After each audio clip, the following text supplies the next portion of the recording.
Good morning, vape guys, vape girls, Delaware, YouTube, everybody. How you doing? Plugged Vape, Rocco. Today I'm just gonna cover. I just want to do a short video, but I just want to at least get a video up today. Sorry about the prolong about the final thoughts on the Snow Wolf between work schedules and stuff like that. Me and Wes haven't really been able to get up together, and a couple other things. Got a lot of stuff coming for you guys soon in the future. Because I'm a cheap son of a bitch. I got my Tobacco clones. I got my Velocity, which I can tell you off first intentions is an incredible RDA. Got my Kennedy RDA too from Tobacco as well. I can tell you guys, I've had people who own the Authentics look over them, and the quality on them is pretty identical. The milling's the same. The posts are the same. There's a little bit of a milling issue with the posts on the Kennedy. They're a bit turned in, but it's nothing insanely unmanageable. It still vapes well, still chucks the vapor. But other than that, today, sub-ohm tanks. Something everybody is always trying to make a difference about. People are always trying to say, hey, what's the best sub-ohm tank? What's the best one for my buy? I'll start off first with one that I'm sure everybody's seen, which is the Atlantis V1 by Aspire. This is just, like I said, it's a regular V1. It's got a .5 coil in it. And it's got the 5mm extension on it. Now, why Aspire didn't continue making the rest of their tanks 5mm is beyond me. They made the Atlantis 2, which I recently picked one up. Haven't got to use it yet. It's actually got it for the girlfriend. So that's in Rehoboth right now. She's on vacation. So I can't really give an honest opinion, but I have used one. And I can say between the Atlantis 1 and the Atlantis 2, I'm going to have to definitely hats off to the Atlantis 2. The flavor's a lot better. You get a .3 ohm coil you can put into it, but the coils are backwards compatible. You can put V1s in the V2 and V2s in the V1, vice versa. But what I can tell you, though, is, in my opinion, Aspire, by not making the Atlantis 2 like at least a 4.5 or a 5mm right off the back, has kind of fucked themselves over. Pardon my French. But I know a lot of people that follow the vape community have seen the advertisements for the Aspire Triton. Like 4.5mm. I've heard there's a rumor that maybe there's going to be like an 8 or 7mm extension for it, which is crazy. But has RTA. I saw Twisted did a first look on it. Looks incredible. I'm definitely going to pick one up. But other than that, I'd say out of all the sub-tanks I've used, the Atlantis, for a starter, is incredible. Because, you have the Aspire Platinum kit. You have the Aspire Elite kit, which comes with the Atlantis Mega, the huge, 30mm, I want to say it is, tank. Which is crazy, and it still only holds 5mm, which is complete bullshit. If you're going to make a big deal and you're going to make it the Mega, make it carry more than the Sub-Tank Plus, which is the one I'm actually going to cover next. I've been vaping on my Sub-Tank Plus. I actually got it in today. And I can tell you, for the longest time, I would not use Kanger products. Why? I didn't know. I was just like, man, I always hear, oh, this is breaking. Oh, that's breaking. Oh, this. I remember with the original sub-tank, there was a problem where the Delrin insulator was shorting and basically just cooking your whole tank of juice, auto-firing your device. And especially if you're one of the people that likes to use a tank on a mech device, that's really a bad thing because you don't want to battery venting when you're not using it or when you're not able to attend to it or even know if it's happening because, realistically, I know there was a customer that came into the shop. She had a bad spring in her mech mod and it was causing it to auto fire and ended up burning a hole through her seat. Had a Dark Horse RDA, completely melted the 510 Delrin chuff down into the deck. But what I can tell you guys off the first impressions of the Sub-Tank Plus, got it from Vape and W. They're having it for a sale for $19.99 right now, and it's really nice. The OCC coils, I get a pretty good taste from them.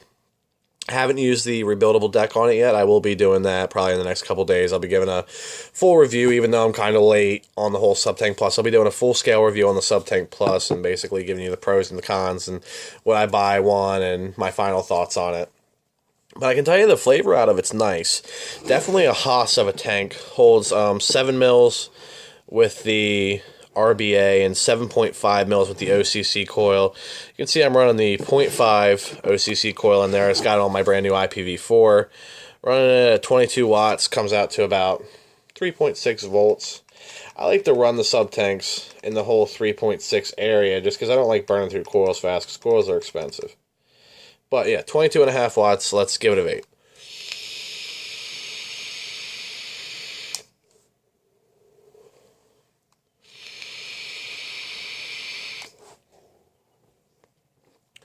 vaping the flavor of the month from Unreal Vapors. It's a pink lemonade. Come in, try some, buy some. It's really good, spot on flavor.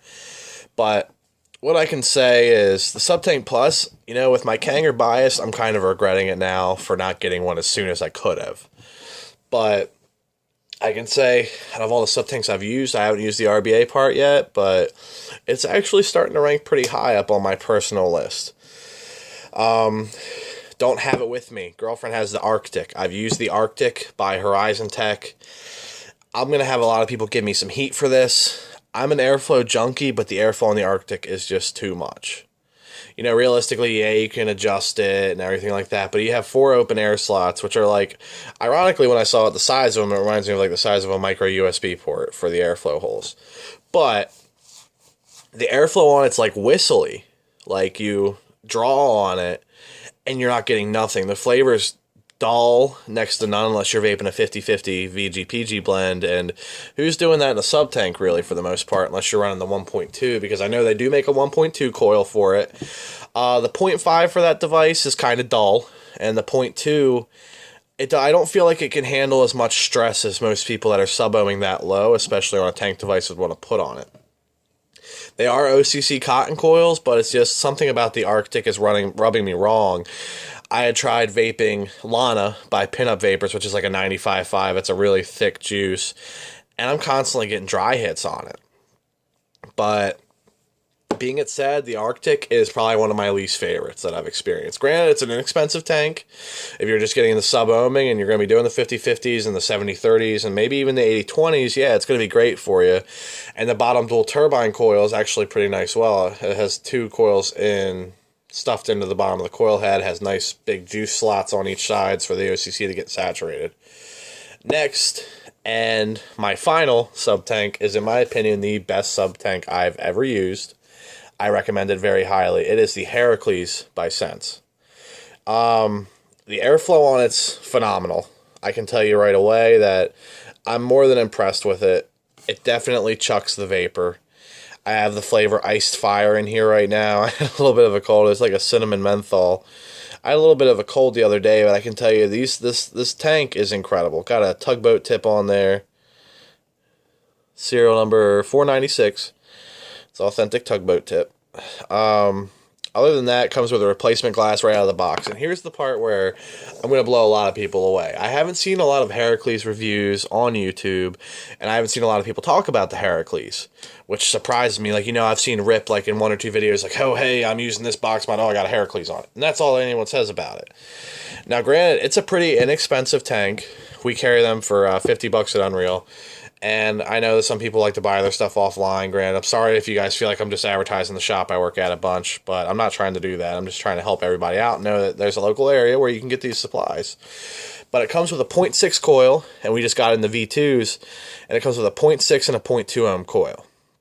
Now, on the coil head for 0.6, it says 50 to 75 watts. Immediately, right away, most people are going to go, what? Like, there's no way. Yes way, definitely. When I vape my Heracles, I vape it at around 62 to 70 watts. Incredible flavor. Chucks the vapor. And just overall, I've run the same coil head in this thing for 2 weeks at 65 watts, and I'm not getting any burnt taste. I'm just saying, oh shit, I've oversaturated this silica wick, not silica wick, the carbon fiber wick inside of it. I've oversaturated it so much that I'm tired of this flavor and I can't get it to go away, so that's when I switched the coil. And also, the coil heads, they come in a small package like this, like any of the other coil heads. And you can see right here, 0.6, 50 to 75 watts. No BS. I've used the 0.2 ohm coils. You get a much hotter vapor, but I'm on the fence about hot vapor. I really like warm vapor and stuff like that. But the 0.2 ohm coils, I wouldn't say, hey, if you don't have them, go out and buy them right now. But when you can run the 0.6 up to 120 watts, which I've actually done, didn't scald myself, no burn hits.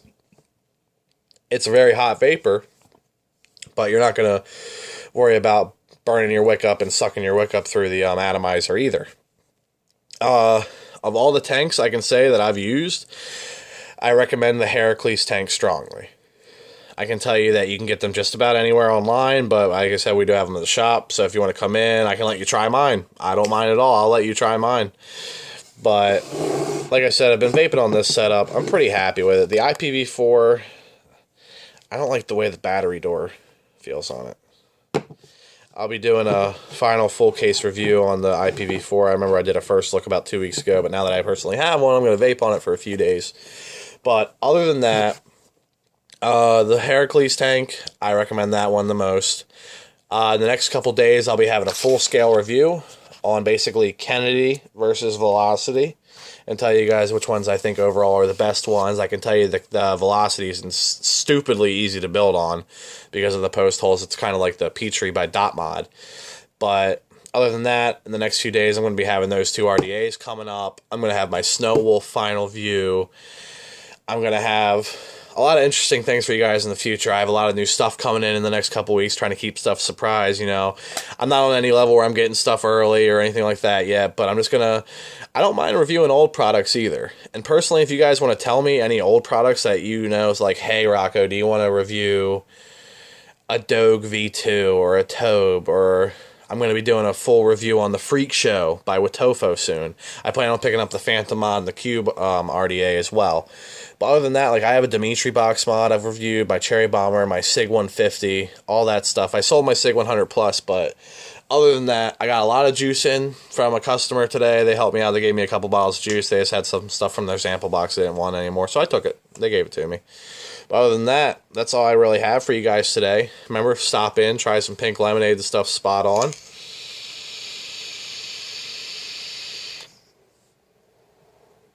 And remember to vape safe, pass on safe vaping knowledge, be the kind fellow vapor that the new vapor wants to meet. Thank you, and have a great morning, guys.